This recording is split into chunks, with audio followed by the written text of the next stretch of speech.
At least 60 people are dead and 100 others injured after an attack in Nice. A truck rammed into a crowd watching fireworks for Bastille Day celebrations. Police shot the attacker dead at the scene. We begin with more on that breaking news development. A tragic end to what was meant to be a day of celebration. At least 60 people have been killed in the French Riviera city of Nice, gathered along a popular promenade to watch fireworks to mark Bastille Day. A driver slammed a truck into the crowd on the popular promenade, reportedly driving 2 kilometers along the road. The driver then emerged from the vehicle, reportedly with a gun, and opened fire. Police shot the attacker dead at the scene, but not before dozens of people were killed and many, many more injured. French President François Hollande has canceled his trip in Avignon and is returning to Paris to reassemble his team in a crisis meeting with ministers. A little earlier, we spoke to Coralie, a witness who was there in Nice.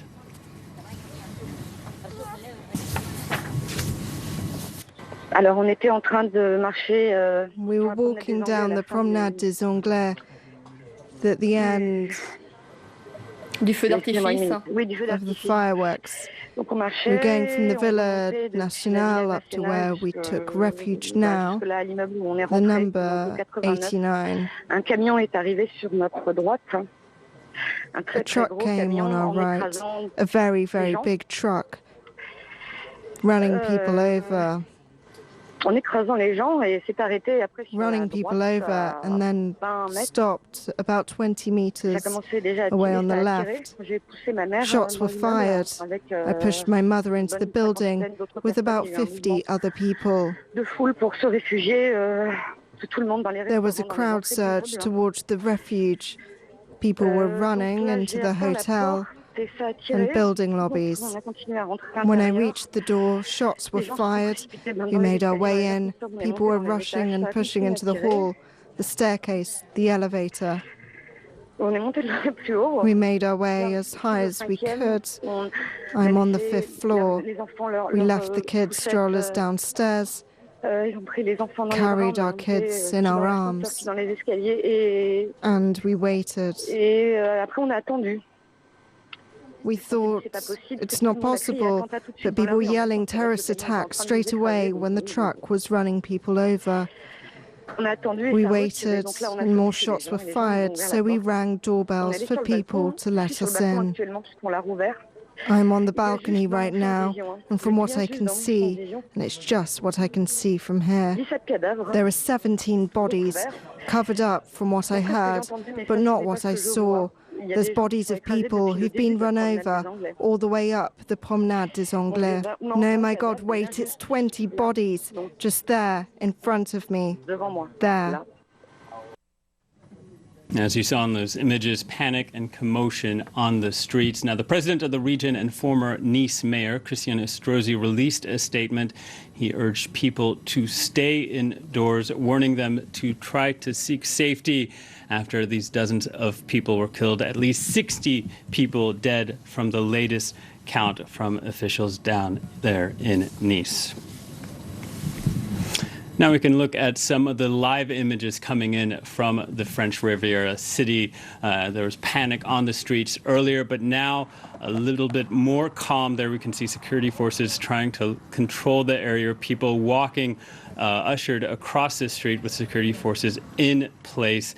The Interior Ministry has said that there is no hostage situation, and at least so far, the only known attacker was shot dead at the scene. Now, earlier, my colleague Mark Owen spoke to James Nash. He was at the Bastille Day celebrations in Nice when this attack occurred. I didn't actually see the incident itself, but we were very close and were actually standing to watch the fireworks, probably around where the incident occurred. Literally thousands of people lining the Promenade des Anglais to see the fireworks, which started at 10 a.m., finished at around 10:30. Then everybody started to walk back, along the closed roads, which, well, we assumed they were closed, to go to the bars or go home, etc. We heard a few bangs. We thought that they were just potentially people letting off some personal fireworks or crackers or whatever. We turned off into one of the side roads into the old town, and suddenly we saw some people running towards us, and then a few more, then somebody shouted that they'd seen somebody shooting, so we suddenly started to follow the crowd and gathered pace towards where our car was parked further up the town, and literally it started. Hundreds, then thousands of people started running down all the streets away from the promenade. There's a big square that kind of where those roads lead to, and you could see, every single road along that square, people running across. And there was just panic, people picking up their kids and running with them, shops closing their doors. I managed to get to the car in the end, and when I drove off from the car park, there were police waving me through red traffic lights. It was pandemonium. At that time, we didn't quite know whether it was a false alarm, but as we've all found out, it wasn't. When you hear the reports of at least 30, perhaps even 60 killed in this incident, it must completely send shivers up your spine, reinforcing how lucky you were to be where you were at that time.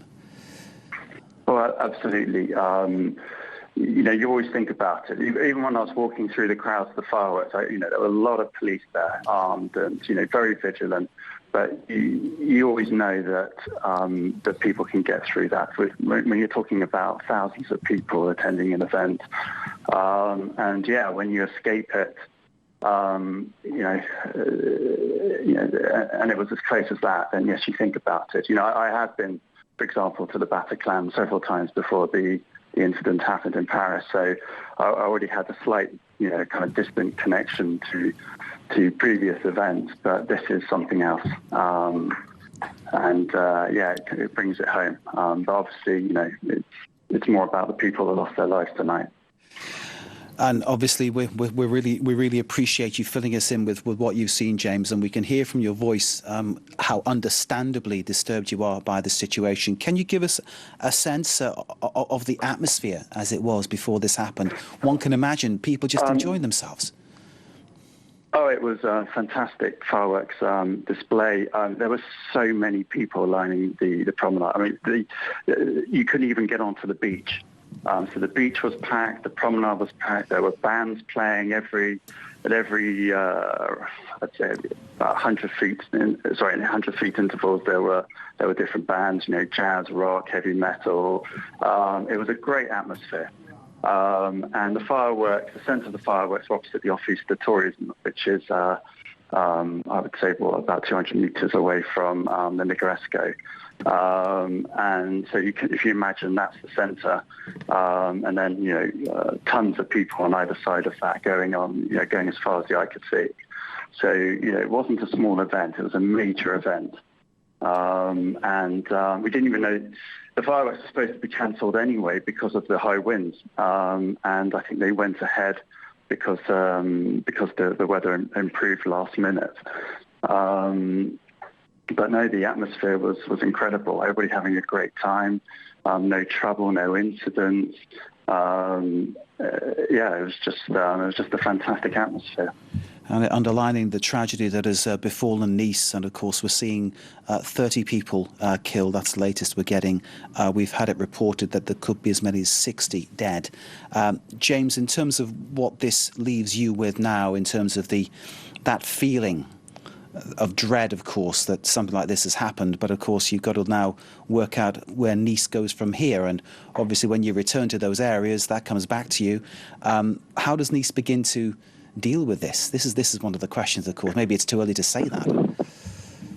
Well, I'm half French myself, and I think France just needs to pick itself up somehow and just stay strong. There's no giving in to these people on any level. The negative effect, obviously, is that we're going to have increased security. We're going to have police on every corner, where they can. So it's going to be a different environment, but there'll be no giving in. I'm sure of it. This kind of transcends party political lines in France. So I think there'll be unity on that front. And as for Nice, it's a fantastic, fantastic city, friendly people, and it will pick itself up from this, I'm sure. It is reassuring and heartwarming to hear your positivity in this situation, James, which I'm sure for everybody concerned is an absolute nightmare. François Hollande is lifting the state of emergency, he says, on the 26th of July, James. It sounds from what you're saying that you feel that this could have happened with or without the state of emergency. It's just impossible. If you think about the 14th of July, every single village even has a fireworks display. So, every town, every city. So you can't control everything. I'm still confused as to how the lorry got to that part of the festival, because I was under the impression that the road was closed. But, I'm sure that will be clarified at a later stage. But, answering your question, you can't do everything, so you do have to stay vigilant. But, you can't change your life either. I'm not going to change mine following this. I'm still going to, continue my holiday around here. If I can go back to Nice, I will. I'm not going to give in on that front. And and despite how difficult it is for the police to control such events, I just think we need to, as I said, just need to pick ourselves up and carry on. It was James Nash speaking to my colleague Mark Owen a little bit earlier.